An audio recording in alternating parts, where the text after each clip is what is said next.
Ground पे दिखाई देता है और इसलिए सरकार को अपनी उपलब्धियों को बहुत ज़्यादा बताने की ज़रूरत नहीं पड़ती है। तो अब अविस्मरणीय जो परिकल्पना से परे वो विकास हुआ है। बतौर नेता अजय राय कोई खराब आदमी नहीं है, बहुत अच्छे आदमी हैं। लेकिन वो बहुत दिनों तक भारतीय जनता पार्टी के सेवक रहे हैं। बतौर नेता वो खराब नहीं है। अब ये अलग बात है कि किसको क्या मिला, सभी को गवर्नमेंट ने पैसा दिया। कैसे हैं काका? बहुत अच्छे, बहुत बढ़िया। क्या नाम है? विमल पाठक। अच्छा, यहीं के रहने वाले हैं? जी, मैं प्रेसिडेंट हूँ वाराणसी टूरिस्ट गाइड एसोसिएशन का। अरे वाह, बहुत बढ़िया। तो टूरिज्म के लिहाज से वाराणसी में कितना बदलाव हुआ है, कितना विकास हुआ है, पहले से कितना बेहतर हुआ है? टूरिज्म तो यहाँ पहले से था, लेकिन इधर बीच 10 सालों में जो बदलाव हुआ है अपने शहर में, वो बेसिकली सफाई को लेके हुआ है। और कोई भी जब शहर में जहाँ टूरिज्म हो वहाँ इंफ्रास्ट्रक्चर बहुत अच्छा होना चाहिए, क्योंकि अगर आपका बेस तैयार है तो आप तैयार रहते हैं अपने आगंतुक मेहमानों का स्वागत करने के लिए। पहले यहाँ काशी विश्वनाथ भी था, गंगा जी भी थी, नाव भी था, लेकिन उसके महत्व और सफाई की वजह से दोनों चीज़ वर्ल्ड वाइड इतना ज़्यादा लोगों के नज़र में आया है कि उससे डोमेस्टिक टूरिज़्म तो बहुत ज़बरदस्त हुआ है।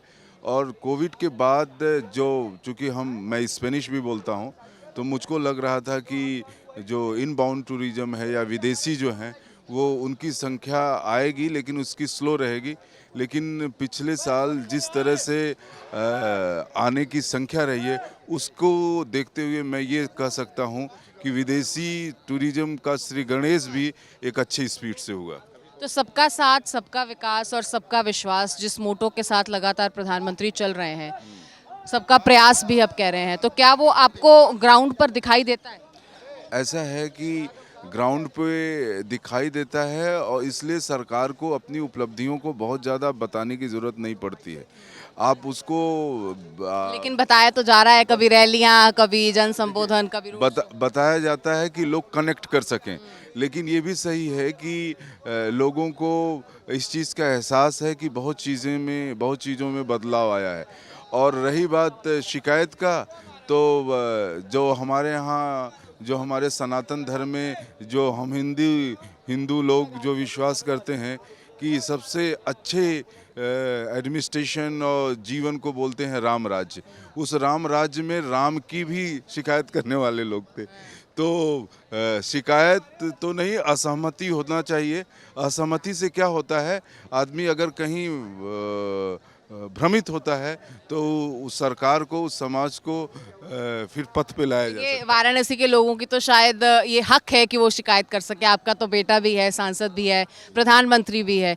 तो अगर दूसरी तरफ अजय राय की बात की जाए, जो गठबंधन से उम्मीदवार हैं, उनको लेकर क्या पोजीशन है? देखिए, बतौर नेता अजय राय कोई खराब आदमी नहीं है, बहुत अच्छे आदमी हैं।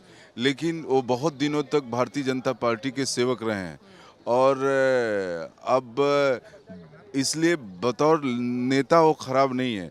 लेकिन जिस पार्टी से वो कंटेस्ट कर रहे हैं, उस पार्टी का जो विजन है वो आज के भारत के साथ मैच नहीं करता है, इसलिए पब्लिक उनसे कनेक्ट नहीं होती। तो आपको लगता है कहीं ना कहीं कनेक्शन साधने में पीछे है? जी, कनेक्शन साधने में भेजी हैं, वो शायद कुछ ज़रूर मजबूत हैं इसीलिए पार्टी ने दिया है, लेकिन उनकी पार्टी से लोग कनेक्ट नहीं हैं। और जहाँ तक मोदी जी का बात है, तो वो हम लोग को भी इस बात का गर्व होता है कि हम लोग बनारस से एक ऐसा सांसद दे रहे हैं जो प्रधानमंत्री बन रहा है। और हमारा फ़ायदा ये है कि बनारस जैसे शहर को विश्व पटल पे एक मजबूत मंच मिला है। चलिए, यहाँ के कुछ लोग जो है वो गौरवान्वित महसूस करते हैं। यहाँ पर पंडित जी हैं। पंडित जी, क्या नाम है? मेरा नाम पंडित राजू झा है। और कब से हैं यहाँ? मैं तो 4 जनरेशन हो गया मेरा यहाँ, मेरे ग्रैंडफादर ही यहाँ आए थे। तो पीढ़ी दर पीढ़ी आपने बनारस को बदलते हुए देखा है। आपने काशी को देखा, फिर बनारस को देखा, वाराणसी को देख रहे हैं। तो ये बदलते हुए नाम के साथ साथ स्वरूप कैसे बदला है, विकास कैसे हुआ है?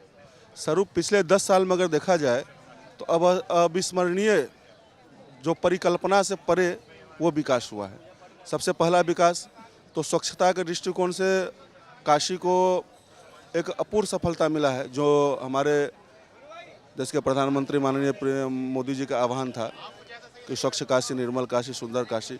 तो स्वच्छता के प्रति वाराणसी के पब्लिक काफ़ी जागरूक हुए हैं, तो ये एक अच्छा है। जिस हिसाब से इसको देखते हुए टूरिज्म सेक्टर में भी काफ़ी इजाफा हुआ है, लोग आते हैं, अच्छा लगता है और अच्छा महसूस करते हैं। और सबसे बड़ा काम जो हुआ, जो अविस्मरणीय है, आज भी देख के लगता है कि यह क्या हो गया है क्या, काशी विश्वनाथ कॉरिडोर।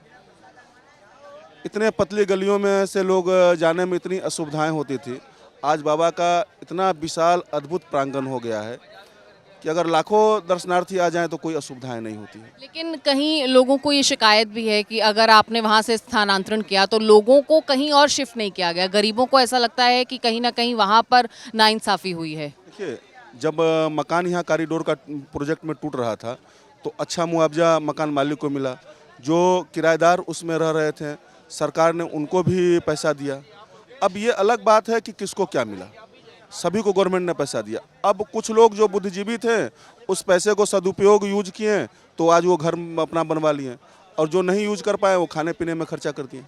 अच्छा लगता है कि क्या गंगा पुत्र जिस तरीके से खुद को प्रधानमंत्री कहते हैं तो गंगा पुत्र हैट्रिक लगा पाएंगे? कोई रोकने वाला ही नहीं है, कोई रोकने वाला नहीं है। अगर सत्ता में अगर संत बैठे, अगर राजा संत हो जाए तो उससे बड़ी क्या बात है। दूसरी तरफ अजय राय को लेकर क्या धारणा है? अजय राय अच्छे आदमी हैं, अच्छे फाइट कर रहे हैं, लेकिन मोदी जी के तो मुकाबला जो है वो कहीं ना कहीं भारी नजर आता है। अब चलते हैं बनारस में, आगे बढ़ते हैं और लोगों से जानते हैं कि वो क्या कुछ कहते हैं। बनारस की गलियों का मिजाज क्या है, मूड क्या है, स्वाद क्या है, हर चीज़ में आपको लेकर चलेंगे और दिखाएंगे, महसूस कराएंगे वहीं बैठे कि बनारस क्या सोच रहा है।